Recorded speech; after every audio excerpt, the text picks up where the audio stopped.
চালের গুঁড়া দিয়ে খাসির মাংস রান্না বা গরুর মাংস রান্না, এই রেসিপিটা আপনাদের কাছে অবিশ্বাস্য বলে মনে হতে পারে, কিন্তু আমাদের সিরাজগঞ্জের মানুষের কাছে এই রেসিপিটা অবিশ্বাস্য কিছু নয়। বড় বড় অনুষ্ঠানে আমাদের সিরাজগঞ্জের মানুষ এক পাতিল করে এই তরকারি রান্না করে এবং বড় বড় মেজবানি বসায়। যাই হোক, এই যে দেখেন, এই তরকারিটা যেমনই দেখতে তেমনই খেতে। আজকে দেখাবো কিভাবে আমাদের সিরাজগঞ্জের ঐতিহ্যবাহী পিটুলি বা মিলুনি রান্না করা হয়।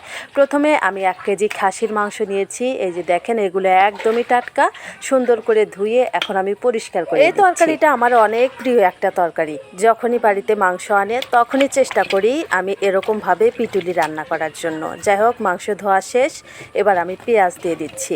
সব সময় এই রান্না করার জন্য পেঁয়াজ একটু বেশি করেই দিয়ে দিবেন, কারণ এই তরকারির স্বাদটা পেঁয়াজের উপরই নির্ভর করে।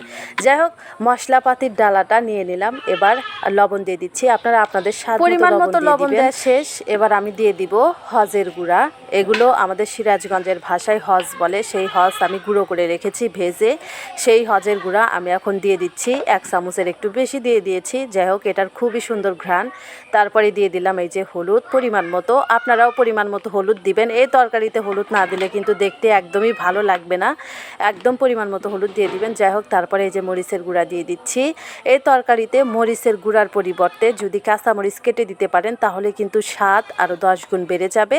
আর যদি বলেন যে না, মরিচের গুঁড়ার পাশাপাশি আমি কয়েকটা কাঁচামরিচ কেটে দিব, তাও হবে। অনেকে শুধু কাঁচামরিচ দিয়ে রান্না করে, আমি আজকে শুধু শুকনা মরিচের গুঁড়া দিয়ে রান্না করতেছি, কারণ ঘরে কাঁচামরিচ নাই, সেই জন্য। যাই হোক, আদা রসুন বাটা দিয়ে দিলাম, একসঙ্গেই দুটা রয়েছিল, দুটাই দিয়ে দিলাম। তারপরে এই যে তেল। সাধারণভাবে মাংস রান্না করার জন্য মাংসের ভিতরে যত ধরনের মশলা দিতে হয়, এই তরকারিতেও তত ধরনের মশলাই দিতে হয়। যাই হোক, শেষমেশ আমি দিয়ে দিচ্ছি জিরে গুঁড়ো। এই জিরেটা আমি গুঁড়ো করে রেখেছি, কাঁচা জিরে রোদে দিয়েছিলাম, রোদ থেকে এনে ভালো করে শুকিয়ে তারপরে কিন্তু গুঁড়ো করেছি, গুঁড়ো করে রেখেছি, সেই গুঁড়ো দিয়ে দিলাম আমি 2 চামচ। এবার মাংসের ভিতরে সব মশলাপাতি দেওয়া আমার শেষ। এবার মাংসটাকে খুব ভালো করে হাত দিয়ে মাখিয়ে নিব। অনেকেই কিন্তু মাংস হাত দিয়ে মাখাতে চান না, কিন্তু আমি সব সময় কিন্তু হাত দিয়েই মাংস মাখাই, কারণ হাত দিয়ে মাংস মাখালে মাংসের টেস্ট অনেক। যাই হোক, ততক্ষণ পর্যন্ত মাংস মাখাতে থাকবেন যতক্ষণ না সবগুলো মাংস মশলা দিয়ে মাখা মাখা হয়ে যাবে। যাই হোক, আমি প্রায় 4-5 মিনিট ধরে মাংসটা মাখালাম। পেঁয়াজগুলো হাত দিয়ে ভেঙিয়ে দিচ্ছি। এর মধ্যে আপনাদেরকে একটা কথা বলি, আর সেটা হচ্ছে, যদি ভিডিওটা ভালো লাগে লাইক কমেন্ট শেয়ার করে চ্যানেলটাকে সাবস্ক্রাইব করবেন নতুন নতুন ভিডিও পাওয়ার জন্য। আর যারা পেজ থেকে দেখলেন অবশ্যই পেজটাকে ফলো দিয়ে দিবেন। যাই হোক, মাংস মাখানো শেষ। দেখেন কত সুন্দর হয়েছে মাংসটা মাখানো। এবার ঢাকনা দিয়ে ঢেকে তারপরে এই যে চুলার উপরে দিয়ে দিয়েছি, মাটির চুলায়। অনেকেই এখন বলতে পারেন যে মাটির চুলায় রান্না করেন। আরে ভাই, মাটির চুলায় রান্না করি। আমাদের গ্রামে যারা যারা থাকে, বা গ্রাম বলতেই গ্রামে যারাই বসবাস করে, সবাই মাটির চুলায় রান্না করা খাবারের যে কি টেস্ট, যারা খেয়েছে শুধু তারাই জানে। আপনারা কারা কারা মাটির চুলায় রান্না করা তরকারি বা খাবার খেয়েছেন অবশ্যই কমেন্ট করে আমাকে জানিয়ে দিবেন। রান্না বসাই দিছি, 20 মিনিটের মতো লাগবে মাংস কষাইতে। ভালো করেই কষাতে হবে, অল্প কষালে হবে না, ভালো লাগবে না তরকারি।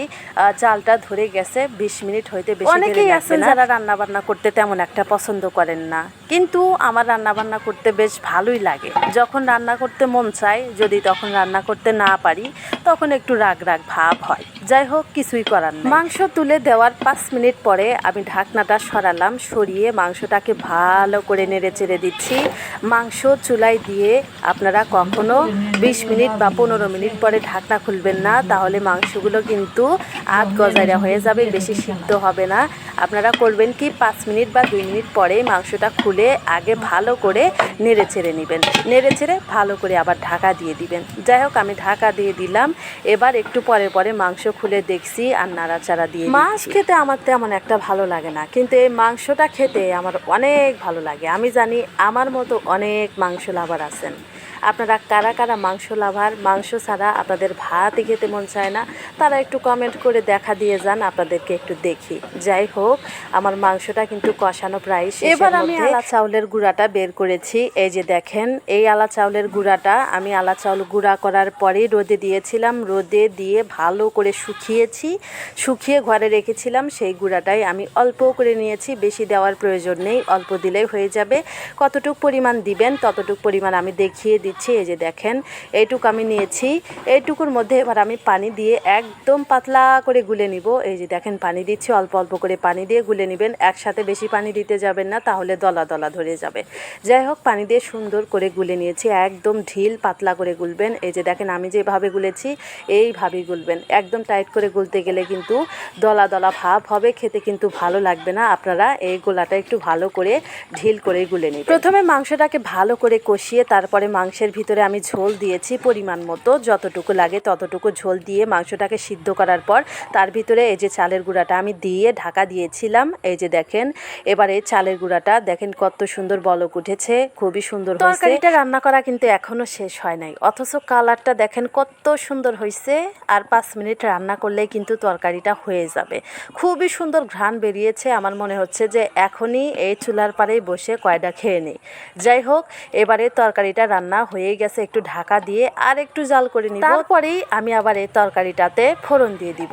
এই তরকারিতে ফোড়ন দিলে কিন্তু স্বাদ আরও 10 গুণ বেড়ে যায়। যাই হোক, আবারও ঢাকনা খুলেছি। এই যে দেখেন ঢাকনা খুলে আবারও একটু নেড়ে চেড়ে দিচ্ছি, নিচে যেন লেগে না ধরে। এই তরকারি কিন্তু নিচে লেগে ধরে। শেষ পর্যায়ে আপনারা একটু খেয়াল রাখবেন যেন তরকারিটা পুড়ে না যায়, নিচে যেন লেগে না ধরে। যদি পুড়ে যায় বা লেগে ধরে তাহলে কিন্তু এক ধরনের পোড়া পোড়া ঘ্রাণ বের হবে, খেতে কিন্তু একদমই মজা হবে না। যাই হোক, তরকারিটা আমার হয়ে গেছে মাশাআল্লাহ। এবার আমি তরকারিটা ফোড়ন দিয়ে দিব। এই জন্য পেঁয়াজ, তেজপাতা এবং জিরা কড়াইয়ে দিয়ে আমি তেল দিয়ে নেড়ে চেড়ে দিচ্ছি। যখনই একটু পোড়া পোড়া ভাব হবে তখনই কড়াইটাকে চুলোর উপর থেকে নামিয়ে নেবেন, বেশি যেন পুড়ে না যায়। পুড়ে গেলে কিন্তু ভালো লাগবে না, সবাই জানেন।